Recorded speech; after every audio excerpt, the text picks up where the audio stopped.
Adagiata come un sogno sulla piana di Abbasanta, Ghilarza riposa al confine tra il vento del margine e le ombre antiche del Montiferru. È un cuore pulsante nella Sardegna di mezzo, un faro per i paesi che la circondano, un abbraccio che profuma di pietra nera e pane caldo, di mani che non hanno mai smesso di creare. In ogni sua via si sente il respiro della tradizione, un filo invisibile che lega passato e presente, come una voce che non smette di raccontare. Ogni volta che ritorno qui, ho come la sensazione di riconoscere una voce che credevo dimenticata. Non serve guardarsi intorno, basta respirare. L'odore della pietra umida, della terra bagnata. L'aria profuma di legna che arde nei caminetti, lo stesso odore degli inverni lontani. Ed è qui che riaffiorano i miei ricordi, quelli dell'infanzia. I vicoli accolgono il passo con lo stesso silenzio di allora. Le finestre chiuse riflettono una luce bassa, dorata. E ogni porta sembra custodire una storia che aspetta solo di essere ricordata. Cammino senza fretta, lasciando che i ricordi mi vengano incontro. Rivedo la casa dei nonni, Michele e Antonica, e per un istante mi sembra di vederli lì, fermi sulla soglia che aspettano, il sorriso che sapeva di semplicità e di affetto. Rivedo l'asino, che mio nonno chiamava Peppedda, lento e paziente, nella stalla dentro l'orto, come un compagno silenzioso delle stagioni di un tempo. Ed è come se il tempo non avesse mai imparato ad andare avanti. Poi il silenzio si spezza. Arrivano i suoni della festa, i passi che si moltiplicano, le voci, i campanacci, il legno che scricchiola sotto il peso dei carri trainati dai buoi. È tempo di Sugarruzzu a Santiga, il carnevale antico, quello che danza con l'anima del popolo. Per le strade del centro storico sfilano colori, suoni e gesti di un tempo sospeso.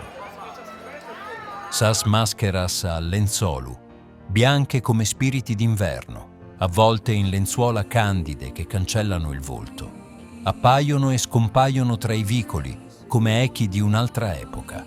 Accanto a loro, oscuri e misteriosi, sos burrones, vestiti di nero e col viso annerito di sughero bruciato, camminano lenti, con la gravità degli antichi presagi. Dietro, i carri trainati dai buoi, ornati come reliquie di un mondo contadino, procedono al ritmo dell'organetto che accompagna balli e risate, in un intreccio di passato e presente, di festa e nostalgia.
Ma Ghilarza resiste, tiene acceso il fuoco della comunità, come una lanterna che invita a restare, a tornare, a credere ancora che le radici possano rinascere.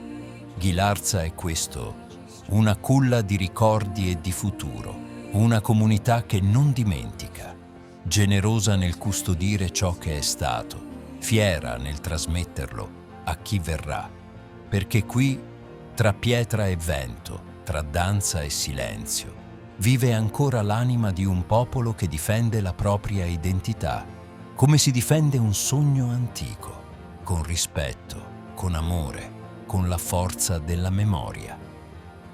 Cammina accanto al presente e gli insegna a non dimenticare.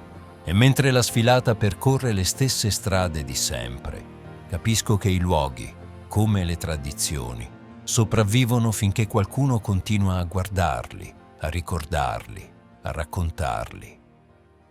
Ghilarza è questo, una culla di ricordi e di futuro, una comunità che non dimentica, generosa nel custodire ciò che è stato, fiera nel trasmetterlo a chi verrà, perché qui, tra pietra e vento, tra danza e silenzio, vive ancora l'anima di un popolo che difende la propria identità, come si difende un sogno antico, con rispetto, con la forza della memoria.